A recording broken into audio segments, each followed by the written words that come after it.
Hello, everyone, and welcome to our webinar presentation, Strategies to Prepare for New Government-Wide Cyber Regulations Affecting Contract Eligibility, presented by NeoSystems, Holland & Knight, and NHOA.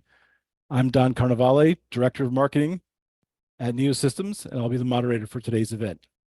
Now I'd like to introduce Shannon Eady, Executive Director at NHOA, for a few opening remarks. Shannon?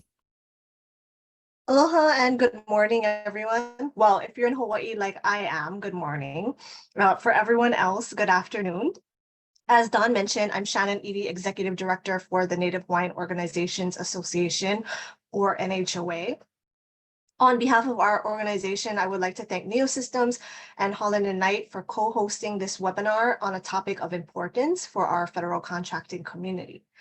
There's been a lot of discussion about CMMC, but I think there's still quite a bit of confusion about who it applies to, what to do, and when. And there's still a number of businesses that don't think these regulations apply to them, for a variety of reasons. And I think that taking such a position will put those businesses at a disadvantage and ultimately leave them unprepared. So hats off to everyone that has joined us today to remain educated on this subject and prepare accordingly. Stuart and Eric are the subject matter experts in this area and are a tremendous resource for all of you. Stuart and the NeoSystems team will also be at the NHOA Business Summit next month here in Honolulu. So if you will be attending, make sure to connect with them. If you are not registered, honestly, what are you waiting for? We're about a month out and we did sell out last year. So, if you're not familiar with our Business Summit, it is an annual event focused on all things GovCon. It's a great opportunity to stay current on topics impacting government contractors, but there are also many opportunities for networking and developing meaningful relationships in this space. Plus, it's in Hawaii, so there's that. But anyway, thank you so much to NeoSystems and Holland & Knight for taking the time to share your insights with us today. And with that, I will turn it over to Stuart to get things started. Very good, Shannon. Thanks very much. And we do have a lot of content that we're going to try to cover this afternoon or this morning. We're also going to expand upon the content and things we are presenting today at a session during the NHOA Small Business Summit that will be taking place next month. And we'll also be following up with another webinar that will have some of that same additional content. We move on to the next slide. My name is Stuart Itkin. I am a Senior Vice President with NeoSystems. NeoSystems is a managed service provider that is focused on helping government contractors meet compliance and regulatory requirements through providing back office IT and cybersecurity managed services. With me today, Eric Cruces is an attorney, a partner with Holland & Knight. Eric focuses his practice on a wide range of government contract matters, including bid protest claims and disputes, compliance issues, and subprime issues. He draws on his previous experience representing internet-based companies across the globe and focuses on cybersecurity issues, particularly to government contractors, including counseling contractors regarding cybersecurity compliance regulations, specialized breach response requirements required by various federal agencies, and certifications such as CMMC and FedRAMP. And Eric is certainly an expert in this area from all things regulatory and legal. So we have a lot that we'd like to cover today. And this is basically the agenda. We want to talk about why is there an elevated focus on cybersecurity across the government. Second, we want to take a deeper dive into current and pending government regulations and programs that are going to have an impact on anybody's business who is doing business with the federal government. I want to provide a little bit of a closer look at CMMC and some of its key issues that will affect contractors, to look at the risks and liabilities that result from these new and emerging regulations, and then finally to talk about strategies to be able to mitigate the risks and the liabilities and to help prepare for CMMC. So with that, let's kind of get started and kind of, why an elevated focus? I think it's interesting and maybe even a little bit curious that, we're under a constant barrage of cyber attacks from foreign adversaries, but we really don't seem to be alarmed. And while we know these attacks are real, they're happening, it's hard for us, maybe unnatural, to respond to something that you can't see, you can't touch, you can't hold in your hand. It's kind of like it's not there. But, if we look back about a little more than a year ago, if we remember the incident with the Chinese weather balloon that was kind of floating across the US, there was tremendous alarm. And it was something that, well, you couldn't turn on the television or the radio without hearing something about. And the cyber threat that we're talking about is just as real, but the stakes are just much higher. Our principal adversaries, Russia is focused on assessing and compromising our critical infrastructure and sowing misinformation through a variety of tactics. China just wants to track everything. Remember the breach of OPM, where they were able to get identities of everybody in the US that held a clearance. And China is also looking to steal our intellectual property. North Korea, well, they just simply want to generate revenue through ransomware to offset all of the sanctions that have been put in place. And Iran is preparing for its next Middle East war, which may unfortunately be sooner than we think. The consequences of this are compromise of the weapon systems we depend on and the platforms that we depend on, the safety of our warfighters, the security of our nation. We just look at a couple of these examples. The U.S. government invested over $1 trillion, spent a decade to develop the F-35 strike fighter. 2 years after it was introduced, the Chinese introduced a plane called the J-31, which is almost a carbon copy of the F-35, built on intellectual property, controlled unclassified information that was stolen from defense contractors. Another example is the infamous Sea Dragon incident, where Chinese actors stole about 614 gigabytes of information from a defense contractor. All of this was on submarine warfare, and Sea Dragon, in fact, were plans for a hypersonic ship-to-ship missile that was being developed. So in response to the lack of attention to cyber threats and the ineffectiveness of existing programs, government is taking action, and the regulations that are being put in place are going to affect your business. So let me kind of turn it over to Eric to talk about what some of these regulations are that we're seeing. Sure. Thanks, Stuart. Appreciate the introduction. There's a lot of different government initiatives that deal with the cybersecurity requirements. And sometimes it could seem like it could take a month to kind of figure out what's going on and how it's going to impact your business. One thing I tell folks from the beginning is to look to the contract, right? The contract is going to have the current requirements, and that's going to tell us what we need to do today. Of course, a lot of these requirements, especially CMMC and compliance with some of the DoD requirements, takes a long lead time to try to get up to speed. And Stuart's going to talk to that in a bit. But we started at its most basic level with this FAR clause, 52204-21. And this is a clause that's used when there's no controlled unclassified information. Instead, it's required when there's just federal contract information. And you can see here, it's defined as information that's provided or generated for the government under a contract to develop or deliver a product or services to the government. And it can't be intended for public release. The government's position generally is that every contract has some kind of federal contract information in it. So pretty much everyone who has this clause, everyone who performs a government contract is going to have this clause and has to comply with this clause. I should also note just really quickly that the controls in this clause are the equivalent of what's required for CMMC level 1, which Stuart's going to talk to more specifically in a bit. But this clause has 15 separate controls in it, and I just picked a few out. I have a slide that lists them all, but you can see them all in the clause itself. But just to kind of give you a flavor of what this clause asks for, it requires limiting access to authorized users. So only give access to what the users need to do their jobs, not full access to the corporate systems. Authenticating users, so the users have to be authenticated when they log on. And we can't forget that's part of cybersecurity is the physical access, right? Physical access to a building, physical access to a system. So one of the requirements in this FAR clause is to limit physical access, and implementing separate networks for public and internal networks. So it's very important that that the networks for public and private are separate. So you have this clause kind of dives into all those different requirements. But again, these are fairly basic cybersecurity hygiene things that a company should do. but it's not automatic. So it's very important to kind of look at this clause and look through the different controls that are in it, make sure that the company is compliant with those controls. Next.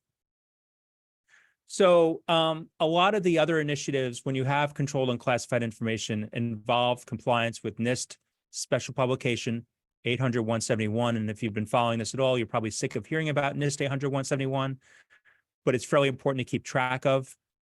This is a publication that's issued by the National Institute of Standards and Technology. And in the publication itself is not a requirement, it's a recommendation. And that being said, a lot of agencies have now taken this standard and worked it into their contract clauses to require contractors to comply with the controls in this special publication. So unlike the previous clause, which had 15 or 17 controls, depending on how you divide them up, this one has 110 controls that are organized in 14 separate families. That's how they're organized, like one of them being access control, for instance, and having controls under access control. There are, if you look across the government, we're going to do a little survey across the government in the next few minutes. If you look across the government, there are a lot of different cybersecurity requirements. For the most part, not fully, but for the most part, they're united by a requirement to comply with NIST 800-171. This special publication is the North Star of what contractors have to do. If a contractor is compliant with NIST 800-171, that should mean that they're pretty much compliant, at least from a security control standpoint, with the security controls that are required under each of these clauses. So it's fairly important. And I think it's a fairly safe investment to invest in compliance with NIST 800-171. That's been the DoD standard for quite a few years now. It's a standard other agencies have. And it's going to be a FAR standard also. We're going to talk about a FAR clause that's coming up that we expect will have NIST 800-171. Now, that being said, nothing could be that easy, of course, right? Otherwise, I wouldn't have a day job. And the thing about NIST 800-171 is it's revised periodically. So we have revision 3 that is expected later this year. We're under revision 2 right now. The interesting thing is that, we have a clause which we're going to talk about in a few minutes, DFARS 252-204-7012, which requires compliance with NIST 800-171 right now. That clause says that contractors should use the version of NIST 800-171 or be compliant with it, the version that is in place at the time the solicitation is issued. So if this comes out in May 2024 and there's a solicitation issued in June 2024, then the version of NIST 800-171 that the contractor has to be compliant with is revision 3. Now, if you look at CMMC, revision 2 is pretty well baked into the CMMC proposed rule. So the way things are formed right now, if the proposed rule goes through in its current form and you have the 7012 clause maintaining the same status, you could have a situation where there might be 2 versions of NIST 800-171 that contractors have to be compliant with at the same time. Now, I think we'll see some kind of resolution to smooth it out. Right now, the 7012 clause is in the process of being revised. It's at the DAR Council, so we haven't seen a public version of what that revision looks like. Perhaps they'll bake revision 2 into the 7012 clause. Perhaps DoD will issue a class deviation to allow contractors to stay on revision 2 for the time being in the 7012 clause. Perhaps the final version of CMMC will be revision agnostic like the 7012 clause is. Perhaps DoD will require contractors to be compliant with both at the same time, which I think is a less than ideal solution, but that's a possible solution too. So we don't know which direction they're going to go. There's a lot of possible iterations of this. We'll just have to see what it is, but there's no harm in being compliant with NIST 800-171 revision 2. It's a current requirement, as we'll see, and it's going to be a future requirement, it looks like, under CMMC. Next slide. So speaking of DFARS 252-204-7012, that's been around for a bit now. It requires, as I said, compliance with NIST 800-171. It has this other separate requirement. It's a fairly complicated clause, but just to kind of break it down into basics, it has a separate requirement that contractors have to notify of a security incident, notify DoD of a security incident within 72 hours of becoming aware of that incident. It doesn't matter if that happens like over a weekend or whatever. So if you find out on a Friday, then the deadline is a Monday to notify DoD of the security incident. GAO did a study within the last couple of years and found that about 50% of contractors are not meeting this deadline. So far, DoD that I've seen hasn't taken remedial action against those contractors, but I always, when I'm helping a client through a security incident and there is a notification requirement, we do everything we can to make sure we hit that 72-hour mark because we don't want to give DoD an excuse to cancel a contract or something like that, or to get them unhappy with us. They're not expecting full information in 72 hours, of course. Anybody who's IT savvy knows that we can't know everything that happens in a security incident within the first 3 days. So it's all about kind of giving them a heads up about what we know about now and then updating as appropriate down the road. There's not a particularly timeline that we have to update on, but generally best practices, when you know about something, to update DoD about that something. And of course, the contractor has to cooperate with DoD following a security incident. That includes giving DoD the media that was impacted by the incident. That's why it's always great to have an enclave for that COI. So the media you're giving to DoD doesn't include other extraneous documents that maybe you don't want them to see. Your cost buildup, things like that. It's not connected with COI. I've successfully negotiated those things out of media that we hand over to DoD, but it's not guaranteed. DoD was fairly not confident that contractors were complying with NIST 171 and the 7012 clause. So within the last few years, they released another clause, 252, 204, 7020. And that requires contractors who have controlled and classified information to go into the supplier performance risk system and enter a score, a SPURS score, as we call it, on how many of the controls they're compliant with. Now, some controls are weighted more heavily than others if there's not compliance, so you could have a negative score. But it's really important to be honest with that score to the best of your ability and let DoD know where you are, because DoD does have the right to audit compliance. Anecdotally, it looks like they're auditing companies more so that's tout a perfect score versus ones that don't. When they announced this rule, they said that they're going to look at medium and high risk programs for audits. But it seems like they're maybe looking more towards companies that have perfect scores because they don't really believe that many companies have perfect scores. So just be aware of that. Make sure that the score that you enter can be justified and backed up, whether it's from an internal assessment that you've done yourself or hiring a third party to help with that assessment of some kind, because if DoD does ask questions and ask to audit it, they do have a right to do so. We want to make sure that that's consistent with what you've told DoD in the past when you've entered the score. Next slide. And of course, we have CMMC, which Stuart's going to go into a lot of detail about, so we're not going to go too crazy on it here right now. But as you know, a final interim rule was released a number of years ago. The Biden administration took a step back, revisited the program, took a break, did not specifically withdraw this rule. So it's still kind of out there, but it's not being enforced at all. We went from 5 CMMC levels to 3, took out the specific DoD requirements and went with NIST 171 for level 2, the FAR requirements for level 1, NIST 172, elements of it for level 3. We have a system that can be broadly adopted by other agencies because it's not a DoD specific requirement in it, which I think could be helpful down the road. But let's not forget to, really around the same time that CMMC 2.0 was announced, which one of the biggest changes was that there were no third-party certifications for level 1 anymore. It was a self-certification. Around that same time, the Department of Justice announced a civil cyber fraud initiative, which was aimed at examining contractors who are especially self-assessing their cybersecurity compliance, but also getting a third-party assessment, but especially self-assessing compliance. It's not a coincidence that DoD went to a self-assessment model for level 1, and DOJ announced that they're going to look specifically at contractors self-assessing their compliance shortly thereafter or right before. It was right around the same time. So the civil cyber fraud initiative has been active. They have a number of cases that are in the works right now. Not all of them have been publicly released. Department of Defense had an Inspector General's report released recently, and that IG report talked to a number of investigations that they're helping DOJ with under this initiative. I'm sure there are other investigations that they're not helping DOJ with as well. So there are a number of active civil investigations aimed at cybersecurity compliance.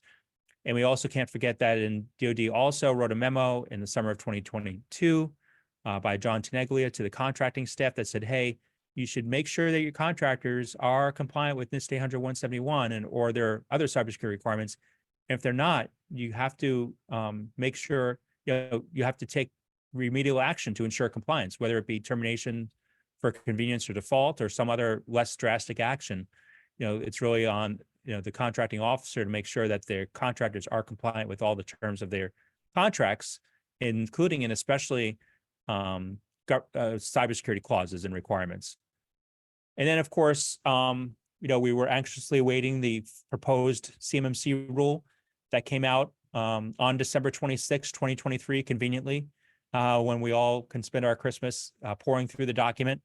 If you're like me, I was traveling for the holidays and I went to FedEx and printed out a version of it because a little old school. I still am much better reading these things on paper when I really want to digest it. So, you ask what you did for Christmas over the holiday break. That was one of the things I did, but I was glad to read it and glad it was finally out. Next slide. Now, DoD is very important. I'm just going to do a quick survey through other agencies because they're not the only game in town. Obviously, they played a very important role in putting forth cybersecurity standards and requirements. But there are other agencies that have been active. One of them is DHS. They released new regulations about 9 months ago aimed at cybersecurity compliance. That the clause numbers are in the title here of the slides. But it's really above and beyond what DoD is required in some instances. So for instance, if an employee is going to have access to CUI, they must undergo a security training, security screening, security training. They have to be fingerprinted. And the contracting officers have discretion to say no to certain employees if they think that there's an issue with the employee, they're careless. This is a quote from the regulation: carelessness, insubordination, incompetence, or security concerns. So if a potential employee who's going to work on a contract has contact with CUI, raises a concern with the government can deny them the right to work on a contract because of that. Next slide. Some more from DHS here. This clause applies when there'll be access to CUI as is defined in the regulation. They must comply with NIST 800-171 and various DHS security standards. And some of them here. DHS is in the process of updating the security standards, so it's important to keep track of that. There's a link in the regulation itself that talks to the security standards that are required. So just keep an eye on that. They could change it anytime because, right, we had a situation with the original CMMC clause where there was a link to the model. When the final interim rule came out about the COVID vaccine mandate, there was a link to a web page in that one about what contractors had to do. And now here DHS has a link on the security standards that are required that can change at any time. So it's really important if you have this clause that you look at those standards on a continuous basis. That's to the website that's linked in the clause because, in order to be compliant, you have to check. I'm not sure about the legality of that under the Administrative Procedures Act. That's a whole nother story for another day. But for now, it's a requirement and nobody's challenged it. So it's really important to stay on top of it. It does require incidents to be reported within 8 hours unless personally identifiable information is involved. Then it's a 1 hour reporting requirement. Very difficult to meet, but that's the requirement that they have in there, and that's what they chose. So just be mindful of that. Next slide. And then another clause on for DHS, if a contractor has access to personally identifiable information, the individuals whose information was breached have to be notified within 5 business days of that. The contracting agency can require credit monitoring of the company for those incidents that impact individuals in their PII. Definition of incident here is very broad. It's not just a classic somebody broke into the system and stole a bunch of stuff or saw a bunch of stuff. It includes information spills that are internal. It includes not cooperating with policies and procedures. So it's a very broad reporting requirement. And we head over to the VA, which also within the last year instituted new security requirements. Again, they also require a breach notification within 1 hour. And the standards that the VA requires compliance with include contractors that have access to VA information technology, information systems, and VA information. I've scoured the rule and I can't find a definition of VA information, but I would assume it's very broad and it's any information that's generated under a VA contract, except for if you're selling COTS, commercial off-the-shelf items to the federal government and specifically to the VA. Next slide. There's some additional requirements that we don't see, for instance, in DoD, and that's that certain services have to be performed in the United States, and the VA has to be given notice if somebody is terminated, who has access to a VA system. It's 1 hour if the termination was unfriendly in some way, shape, or form. Otherwise, it's 4 hours. Also, the VA doesn't want their data to be commingled with any other data, and can't use the data that's developed during the contract in the manner like with under the rights and data clause. We could have a whole discussion about that, but I'll spare you that.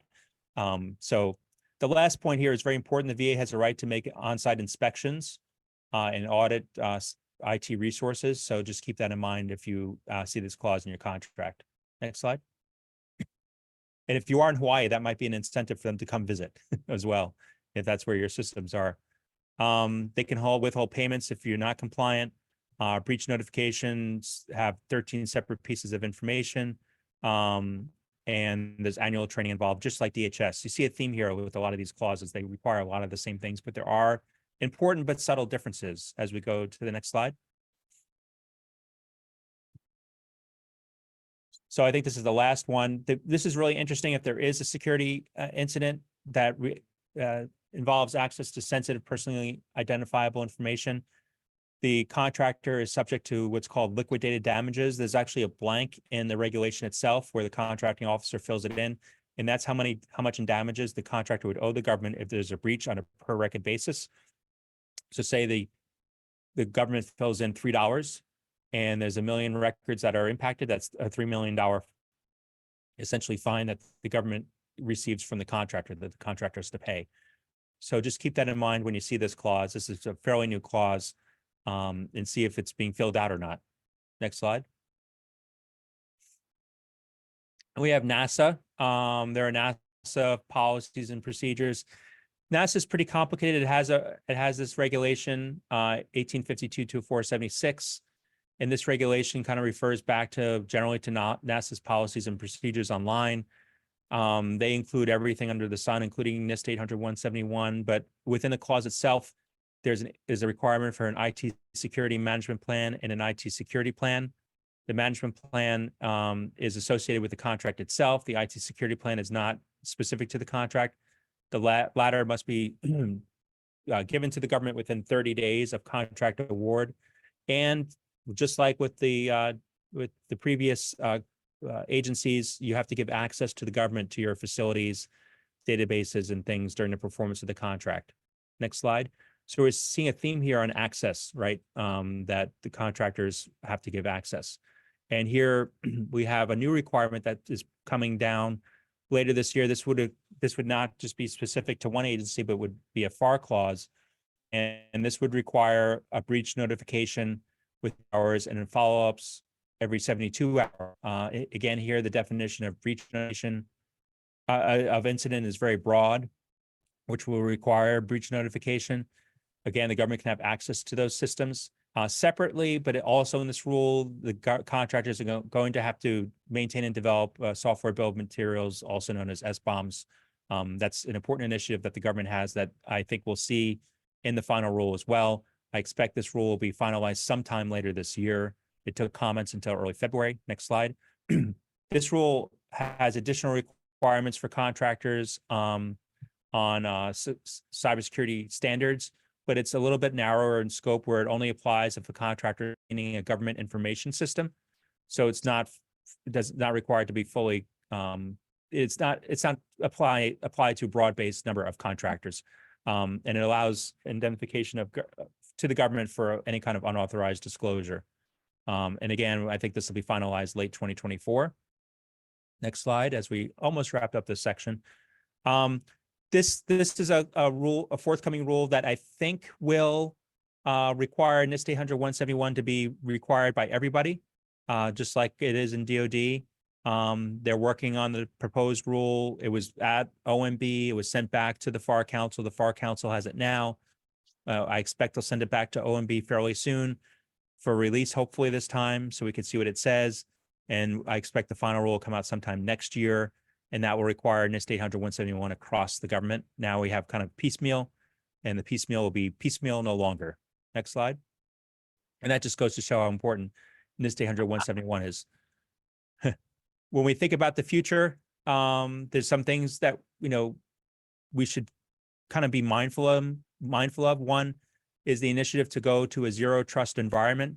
Don't trust somebody just because they've logged in before. That's extra security controls and extra cost, but an important initiative that the government has. Quantum computing is just around the corner.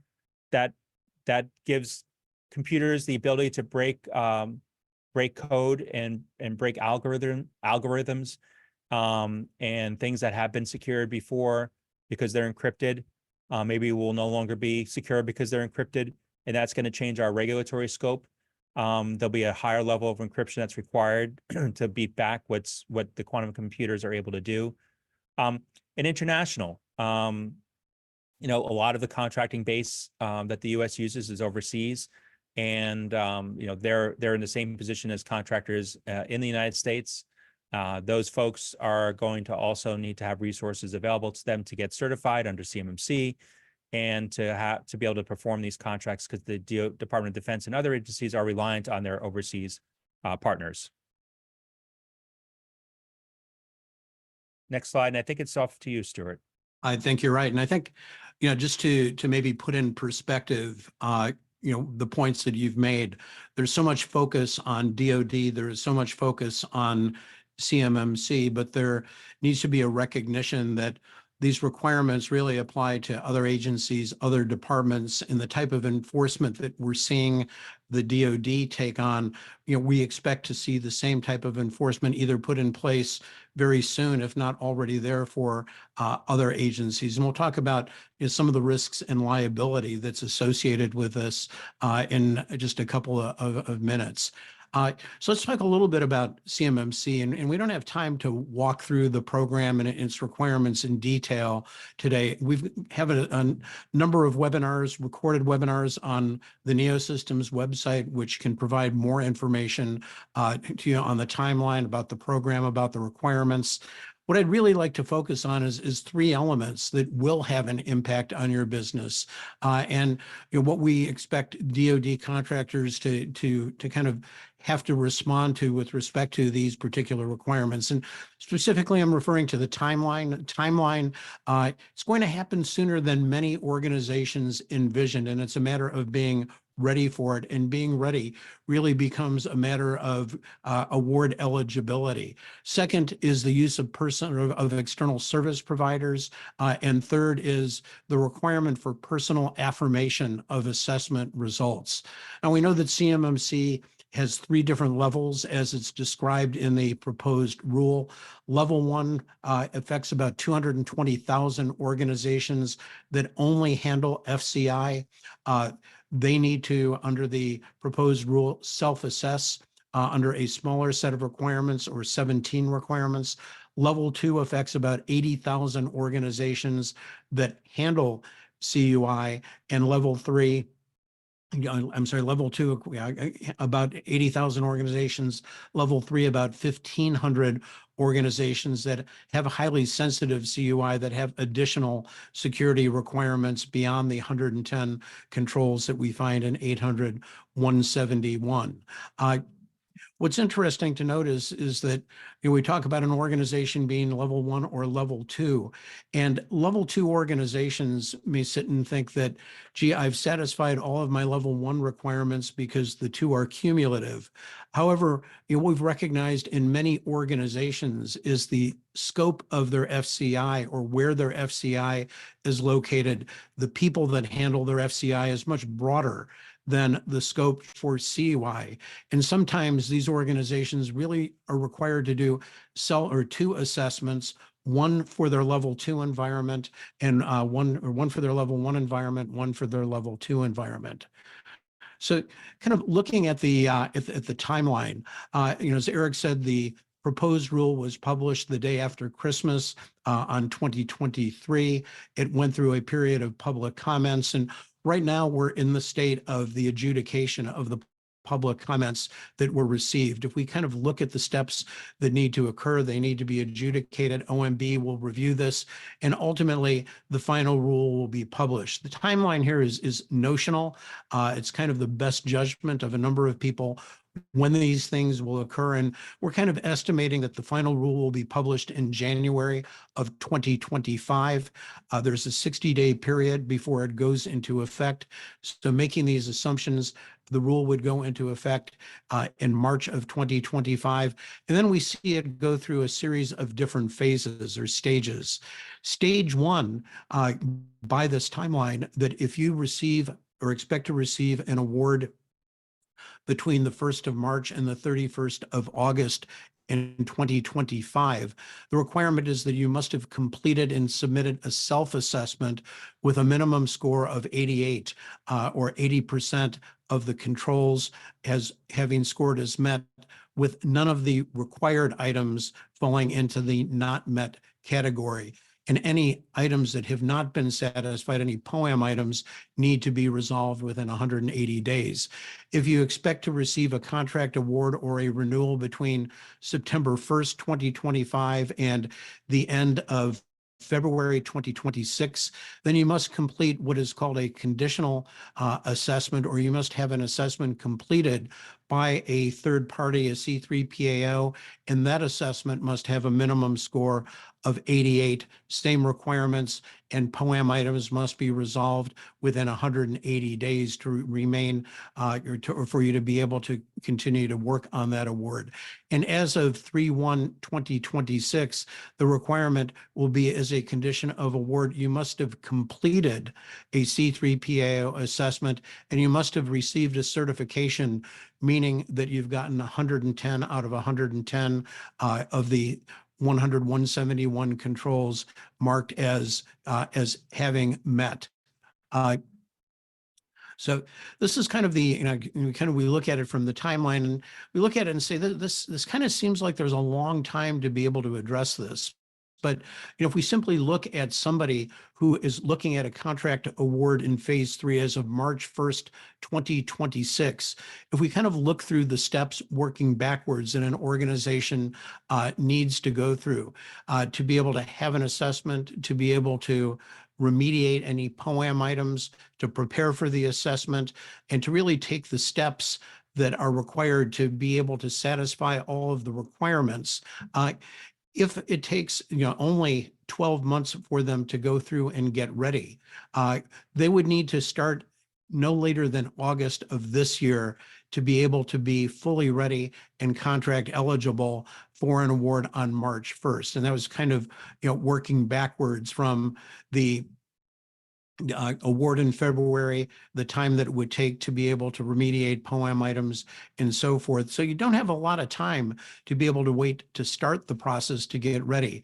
And it's even more aggressive if we sit back who is somebody who's looking for a contract award under phase 2 with a conditional assessment, kind of using the same logic. Well, if you're expecting an award September 1st, 2025, you can start beginning to prepare for CMMC no later than May of this year if you have a relatively simple environment, planning or assuming that it's going to take about a year to prepare. If you have a more complex environment, one that may take as long as 18 months to be able to prepare for CMMC, to have addressed all of the requirements, well, you really need to go back, get a time machine, revisit 2023 and start back then to be complete and to have passed a conditional certification by that period of time. So this is kind of one key issue and one risk to organizations, is that they really are ready, that they've met the requirements of phase 1, 2, or 3 to be award eligible at the time they expect to receive an award or they expect to see a renewal. Second item that we've seen in the proposed rule relates to external service providers. External service providers are managed service providers who provide IT services, or MSSP, managed security service providers who provide managed security services, and cloud service providers. And there have been special requirements that have been stated in the proposed rule for both of these. With respect to MSPs and MSSPs, the rule states that any ESP must be assessed at a CMMC level that is equal to or higher than its customers. So if you're using a managed service provider, and right now, about 80% of organizations use some sort of managed service provider, that managed service provider, if you need to certify at level 2, needs to have passed a CMMC final certification assessment itself. If you're using a managed service provider and you only have FCI and need to self-assess at level 1, that service provider still needs to have gone through the process and self-assessed that they have satisfied the requirements at level 1. And if you're looking, or if you're using a managed service provider today who is primarily commercial, there's a good chance that they may not have done those things. And, we talk about responsibility and accountability. Generally, when you're using a managed service provider, you're outsourcing the responsibility. They're going to perform certain services on your behalf. They're going to act like an extension of your organization or your staff. And so you can outsource the responsibility, but you can't outsource the accountability. You are still responsible for the compliance of those organizations with the requirements, and you're accountable for ensuring that the services that they're delivering are delivering in accordance with the requirements. Similarly, if you're using a cloud service, the requirement is that that cloud service meets the requirements established for the FedRAMP moderate baseline, or what is referred that they are FedRAMP moderate equivalent. There's still some debate going back and forth in terms of what are the requirements to be able to demonstrate FedRAMP moderate equivalency. There was a DoD memo that was published in December that shed some light on this. But again, the point is that you as an organization going through this process are ultimately responsible for evaluating your cloud service provider's body of evidence and ensuring that, in fact, they have satisfied that set of requirements. And a bit of a challenge because, again, the FedRAMP requirements more complex than the 800-171 requirements. And if you understood those requirements yourself, it would be unlikely that you'd need an MSP or a CSP. But again, you still remain responsible for that. Third area is with respect to to affirmations, and the rule requires not only that when you self-assess at level 1 or on years 2 and 3 of the cycle that you self-assess at level 2, it also requires the affirmation of a senior official to the contract, and this places that official individually liable for essentially the statements that your organization has met or satisfied those requirements. And this creates risk for the senior official and the organization, which I think Eric is going to expound upon here. And Eric, we just need to, I think, kind of pick up the pace a little bit. Yeah, it's really just important to kind of think about one of the parts of the proposed rule that was interesting is the fact that affirmations will have to be filed by the company and somebody responsible for compliance of cybersecurity controls at the company. Level 1 of affirmations will be needed to be done annually because it's a new level 1 self-certification annually. Level 2 and level 3 affirmations will also need to be done annually at the very least, but also at the close of third-party assessments and the close of POAMs. These are all separate requirements. So if you have a level 1 system and a level 2 system, those are separate affirmations. And you can't just do an affirmation if there's changes to the system. That means that it triggers a new assessment and certification requirement. So that affirmation also will have to say that there's not been a change to the system.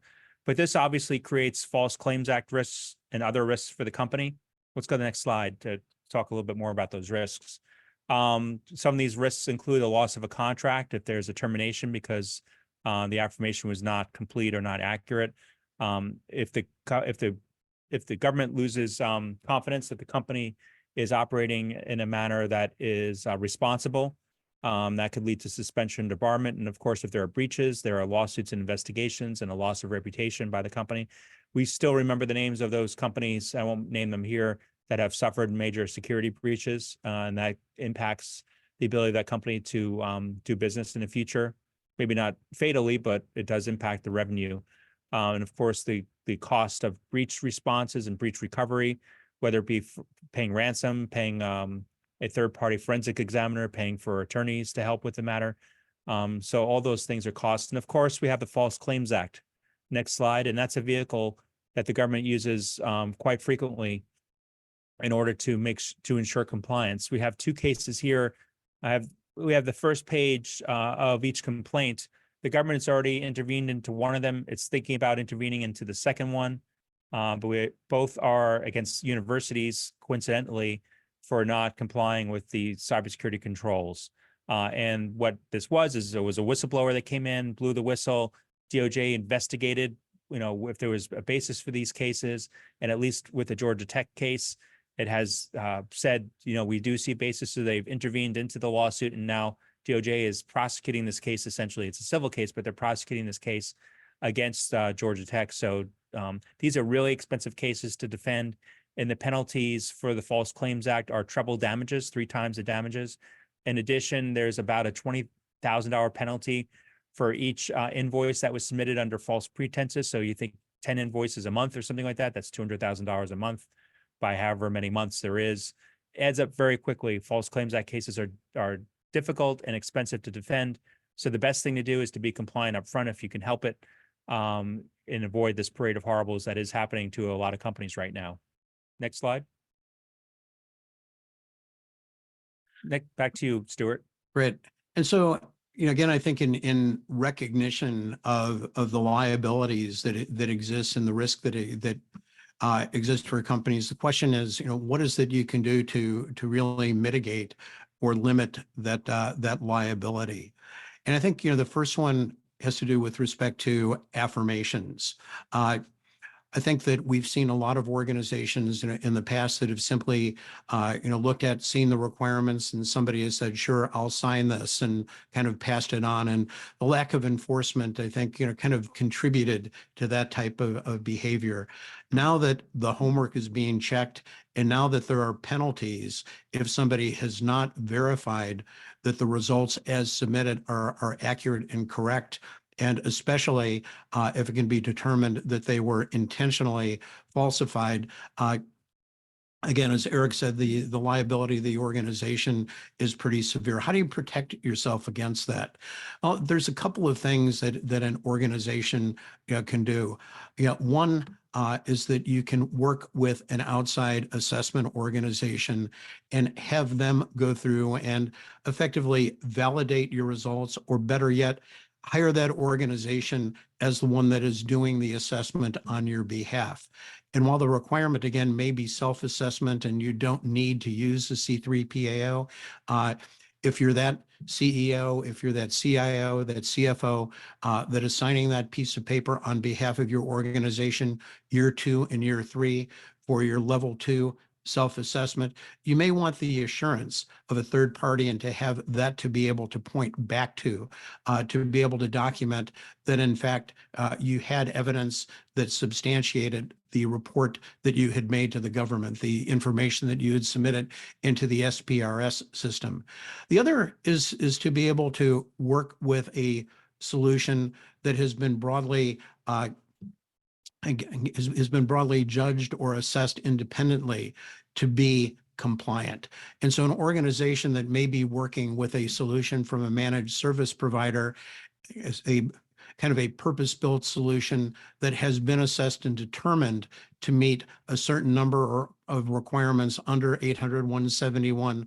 Again, that provides the basis or the assurance of being able to look at a solution that has been previously assessed, that is known to satisfy that set of requirements upon which that self-attestation has been based. But I think the best way to summarize it is, base affirmations on documented, thorough evaluation by qualified third parties, whether it's an evaluation of the environment that you have within your organization, or whether it's a solution that has been pre-evaluated by a third party to be able to determine that, in fact, it satisfies the requirements that you are representing for it. Second, is understanding the contract requirements. I think Eric made the point originally that, read the requirements and understand what is there. And kind of ignorance of the law or ignorance of what is in your contract is really not a defensible position. And not only do you need to understand what are the requirements that you have, what is the CUI that you have to protect and so forth, you also need to ensure that you're satisfying the flow down requirements, that you have flowed the requirements down to your subcontractors and to your suppliers. And in fact, you're responsible for ensuring that those contractors have satisfied those particular requirements. If you're a contractor and directly contracting the government can go after you for having or for not satisfying the requirements underneath the agreement or the project that you're working on. They do not have the ability to go after your subcontractors.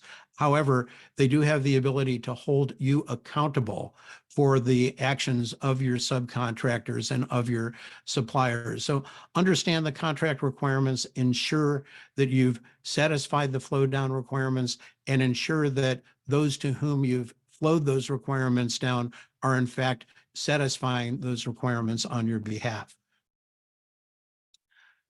So let's talk about strategies then to prepare for CMMC. And this is the area that we're going to take a much deeper dive on at the NHOA Small Business Conference next month, and that we'll focus on in a follow-on webinar after that event. But I just want to touch on what these strategies are to be able to, again, prepare for CMMC. First, minimizing the scope.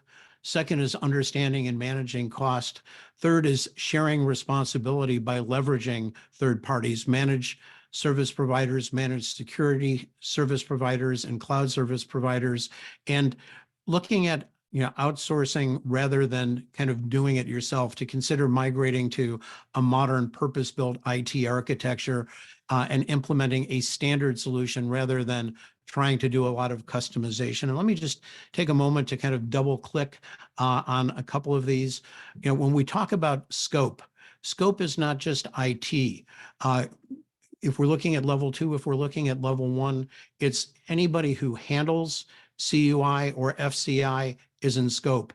The facilities where FCI or CUI exist are in scope.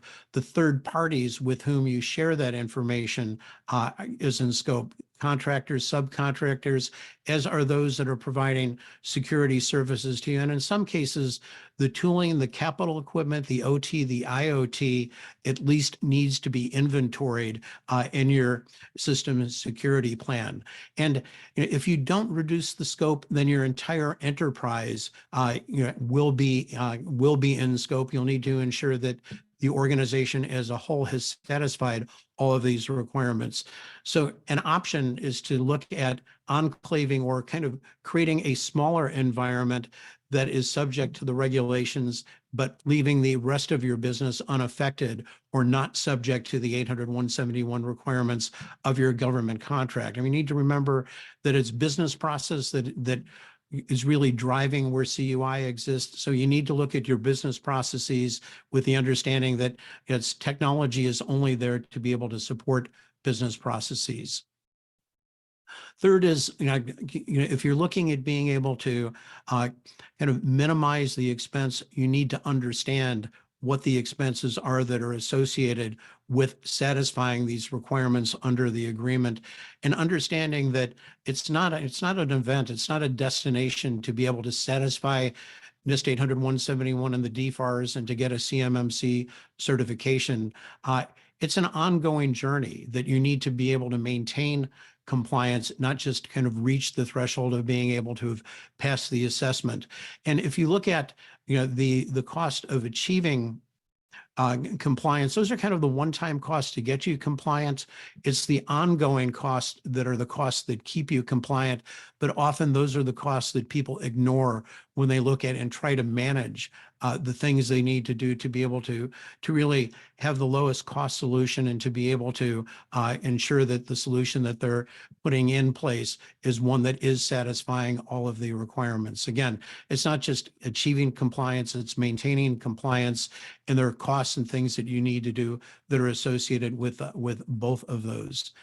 Third, sharing the responsibility. When you work with a cloud service, when you work with a managed service provider, you inherit certain controls from them, things that they are satisfying on your behalf.